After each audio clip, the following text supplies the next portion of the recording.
সেই যমুনা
কথা বল না আরে যমুনা কথা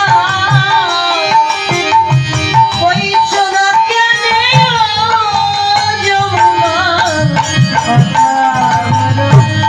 বলে যমুনা কথা বলিছো না কেন ও যমুনা কথা বল না তুমি লীলা হে লীলা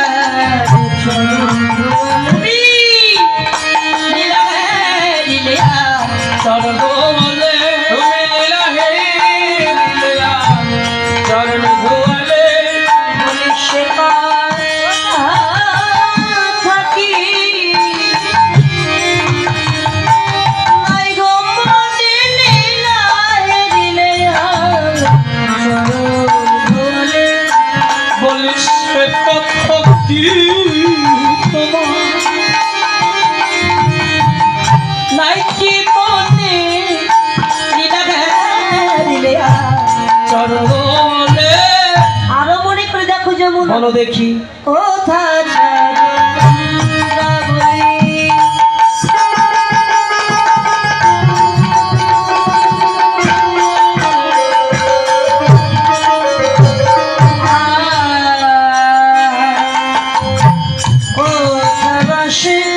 জল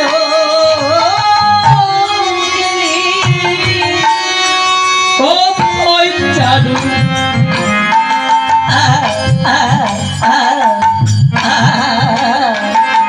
জনধা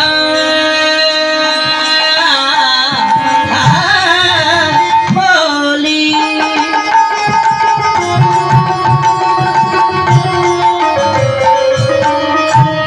ও ভাই সেবা সেবা জ্বালা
যমুনা তুমি কি বৃন্দাবনের সেই যমুনা? যমুনা তুমি একবার কথা বলো। নিত্যানন্দ মহাপ্রভু নিমাইকে ডেকে বললেন, ভাই গঙ্গাকে তুই গঙ্গা বলে ডাক দিলেই তো সাড়া দেবে, গঙ্গাকে যদি যমুনা বলে ডাক দেয় সাড়া কি দেবে? আমরা জানি গঙ্গার জল হচ্ছে ঘোলা জল আর যমুনার জল হচ্ছে নীল। আজকে গঙ্গার ঘোলা জলকে দর্শন করে ও ভাই তুই কি করে বলছিস ভাই এটাই সে বৃন্দাবনের নীল যমুনা?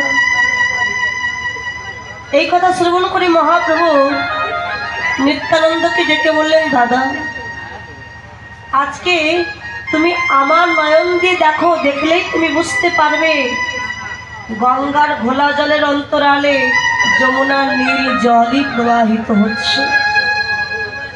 আমার দেহে যদি কোথাও কেটে কিংবা ছুলে যায়, চর্মচক্ষু দিয়ে দেখতে পাবো, আপনারা সবাই দেখতে পাবেন আমার দেহের কোথায় কেটে গেছে, কোথায় ছুলে গেছে। কিন্তু আমার মনে কি দুঃখ, কি কষ্ট, কি যন্ত্রণা, এটা কিন্তু কেউ দেখতে পাবে না। এটা আমিও দেখতে পাবো না, আমার ভিতরে কি হচ্ছে অনুভব করতে পারবো। দেখতে পাবে কে?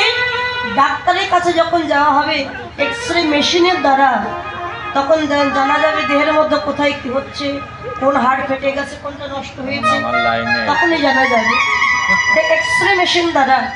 তত্ত্বদর্শী বললে গঙ্গার ঘোলা জলের অন্তরালে যে যমুনার নীল জল প্রবাহিত হচ্ছে, এটা যদি জানতে হয় সৎ গুরুরূপ ডাক্তারের কাছে গেলে, আর ওই গুরুরূপ ডাক্তার যদি একবার কৃপা করে কৃপার নয়ন দিয়ে যদি একবার দেখাতে পারে, তবেই আপনি দেখতে পারবেন যে আমার দেহের মধ্যে কোথায় কি হচ্ছে কি না হচ্ছে। গুরুদেবের কৃপারূপ নয়ন একবার দরকার। হরি বল, হরি বল। দাদা তোমার নয়ন দিয়ে নয়, আমার নয়ন দিয়ে তুমি দেখো, তবে তুমি বুঝতে পারবে এটাই সে বৃন্দাবনের নীল যমুনা। আজকে মহাপ্রভু ওই যে ফুলের বাগান দর্শন করে বৃন্দাবনের কথা মহাপ্রভুর মনে পড়ে গেল। কিবা ফুল বন হে বৃন্দা,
যারা গোপনে গোবিন্দ ভজে তারাই হলেন গোপী।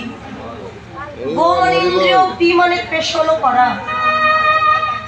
গুরুচরণকে আশ্রয় করে নিজের ইন্দ্রিয়গুলিকে পেশন করে যে কৃষ্ণ ভজন প্রতি নিয়ে যেতে পেরেছেন একমাত্র সেই হলো গোপী।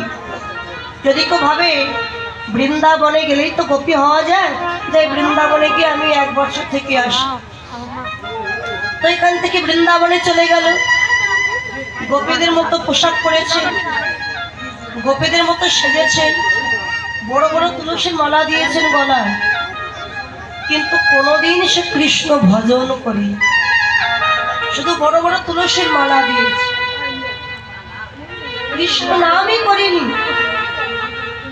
কখনো কোনো মন্দিরে যায়নি, কোনো সাধু সঙ্গ করিনি। আবার একজন বৃন্দাবন যাওয়ার সামর্থ্য নয়, সে ঘরের কোণে বসে কৃষ্ণ বলে কেঁদেছে, নয়ন জলে বুক ভাসিয়েছে।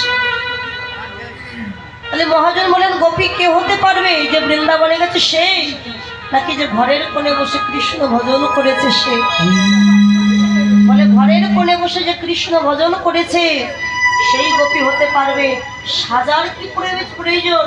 না সাজলে যে আমি গোপী হতে পারবো না এমনটা নয়। মহাজন বললেন সাধু হও, সাধু যেন সেজো না, গোপী হও। আমি লোক দেখানো বড় বড় তুলসীর মালা দিলাম, হাতে জপের মালা নিলাম, কপালে বড় করে তিলক দিলাম, আর বাড়ি গিয়ে এগুলো খুলে দিয়ে মানুষের ক্ষতি করছি। কার ক্ষতি হবে সে চিন্তা করছে। তাহলে আমি কি সাধু? আমি সাধু হতে পারবো না, আমি শুধু হব, বৈষ্ণব হতে পারবো না। তাই শোনো, সাধু বা বৈষ্ণব সেজন্য আগে হতে হবে। তাই বৈষ্ণব কবি বললেন যারা গোপনে গোবিন্দ ভজন করেন একমাত্র সেই তো হলো গোপী। এই বৃন্দাবনের গোপী আজকে কলিযুগ হয়েছে মহাপ্রভুর পারিষদ। আর এই বৃন্দাবনের গোপীগণ ছিলেন ত্রেতা যুগে দণ্ডকারণ্যবাসী 60,000 বাল্যখিল্য মুনি ঋষি। এই মুনি ঋষিগণ গঙ্গার তীরে যখন সারিবদ্ধ তপস্যা করছিলেন প্রভু রামচন্দ্রকে পাওয়ার জন্য। এদিকে রামচন্দ্র জানকী বলে কাঁদতে কাঁদতে ওই পথ দিয়ে যাচ্ছে। মুনি ঋষিগণ দেখলেন আমরা যে রামচন্দ্রকে পাওয়ার জন্য কাঁদছি, সে রামচন্দ্রই কিনা কাঁদছেন সামান্য একজন নারীকে পাওয়ার জন্য। মুনি ঋষিগণ গিয়ে করজোড়ে কেঁদে বলেছিলেন, দয়ামু তুমি কি তাহলে নারী প্রেয়সী, নারী ভালোবাসো? আমরা যদি আগে জানতে পারতাম তুমি নারী ভালোবাসো, আমরা পুরুষ কুলে জন্ম না নিয়ে সবাই নারী কুলেই জন্ম নিতাম, তোমাকে প্রতিরূপে লাভ করতে পারতাম। রামচন্দ্র বললেন বলো কি চাও? আমাদের একটিমাত্র মনের বাসনা প্রভু, আমরা সবাই নারী দেহ পেয়ে তোমাকে প্রতিরূপেই লাভ করতে চাই। বেশ, এ যুগে তো আশা পূর্ণ করতে পারলাম না, আগত দাপরে যুগে সেদিন বৃন্দাবনে আমি হব কৃষ্ণ, আর তোমরা এক একজন গোপী হয়ে জন্ম নিও, রাসলীলায় আমি তোমাদের মনোবাসনা পূর্ণ করি। এখন তারা হয়েছিল বৃন্দাবনের গোপী, তাদের নিয়ে লীলা করবার পরে কৃষ্ণ যখন একদিন বলেছিলেন, হে গোপীগণ এবার আমার চলে যাওয়ার সময় হয়েছে, আমি এবার কলিযুগে নবদ্বীপে যাব গৌর রূপে। তখন এই গোপীগণ কেঁদে বলেছিলেন, দয়া আমরা আগে ছিলাম পুরুষ, বর্তমানে বৃন্দাবনে আমরা হয়েছি নারী। নারী হয়ে বুঝতে পারলাম নারী হওয়ার কত দুঃখ, কত কষ্ট, কত যন্ত্রণা। যখন তখন বাঁশির ধ্বনি শ্রবণ করে আমরা তোমার কাছে যেতে পারি। ঘরে আছে শাশুড়ি ননদি, কত অপবাদ দেয়, কত কটু কথা বলে, আমাদের কলঙ্কিনী বলে, শুধু আমরা ঘর ছেড়ে তোমার কাছে যাই। তাই যে নারী দেহ পেয়ে কৃষ্ণ ভজন থেকে বাদ পড়ে গেলাম, সেই নারী দেহ আমরা পেতে চাই না। আমরা পুনরায় আবার সেই পুরুষ দেহ লাভ করে কলিযুগে তোমার সঙ্গে যাব, তোমার পারিষদ ভক্ত রূপে। তোমাদের মনোবাসনা পূর্ণ হবে। কলিযুগে আমি হব গৌর, আর তোমরা আমার পারিষদ ভক্ত রূপে নবদ্বীপে গিয়ে তোমাদের মনোবাসনা পূর্ণ করবে। সেই বৃন্দাবনের গোপীগণ হয়েছে এই কলিযুগে মহাপ্রভুর পারিষদ ভক্ত। আজকে মহাপ্রভুর মনে পড়ে গেছে বৃন্দাবনের রাসলীলার কথা। কেননা মা, বৃন্দাবনে যখন রাস হয়েছিল এটা কিন্তু গোপনে হয়েছিল। এখানে কোনো পুরুষ মানুষের যাওয়ার অধিকার ছিল না। কেননা জগতে একজনই হচ্ছেন আদি পুরুষ, তিনি হলেন আমার গৌর গোবিন্দ, আর আমরা তো সবাই প্রকৃতি। কিন্তু সেই লীলাকে দর্শন করবার জন্য স্বয়ং বাবা ভোলানাথ গোপী রূপ ধারণ করে সে রাসমঞ্চে গিয়েছে। রাসমঞ্চে দাঁড়িয়েছিলেন মা যোগমায়া যোগেশ্বরী। যখন ভোলানাথ সাজলেন গোপী, যতই সাজুক বাবা, এই ভুড়ি মোটা মাথায় জটা এগুলো লুকাতে তার মনে ছিল। ধরে ফেলেছিলেন কে? মা পার্বতী, মানে যোগমায়া। স্বামী, তুমি বর্তমানে গোপী রূপ ধারণ করে এসেছো, কিন্তু তুমি গোপী হতে পারো, সাজা গোপী হয়েছ। তোমার দেহে যে কামের গন্ধ আছে, পুরুষ অভিমান আছে, তোমার দ্বারা তো গোবিন্দের কৃপা পাওয়া সম্ভব। ফিরে যাও তুমি স্বামী। যখন রাসমঞ্চে প্রবেশ করতে দিলেন না, এই ভোলানাথ বড় ব্যথিত অন্তরে কেঁদে বলেছিলেন, পার্বতী তুমি যে বড়ই ভাগ্যবতী। কেন জানো? তুমি আমার চরণের সেবিকা দাসী, আমার চরণের সেবা করেও তুমি জগৎপতি কৃষ্ণের চরণ সেবা করতে পেরেছ। আমার ভাগ্যে তো হলো না, তাই আমিও কথা দিলাম পার্বতী, আগত কলিযুগে কৃষ্ণ যেদিন হবে গৌর, আর আমি অদ্বৈত আচার্য রূপে গিয়ে ওই রাসলীলাকে দর্শন করে সেদিনই আমার মনের বাসনা আমি পূর্ণ করব। ভক্তির ভগবান মনে পড়ে গেছে সেই ভক্তির কথা। আমি সব সইতে পারি, কিন্তু ভক্তের নয়ন জল আর ভক্তের অহংকার যে আমি কখনো সইতে পারি। আমার ভক্তের যে মনের বাসনা কলিযুগে আবার রাসলীলাকে দর্শন করে মনোবাসনা পূর্ণ করবে, তার আশা যে আমায় পূর্ণ করতে হবে। কেননা এই কলিযুগে উঁচু নিচু ব্রাহ্মণ চণ্ডাল সবার মনের বাসনা পূর্ণ করেছি, কাউকে দুঃখ দেই।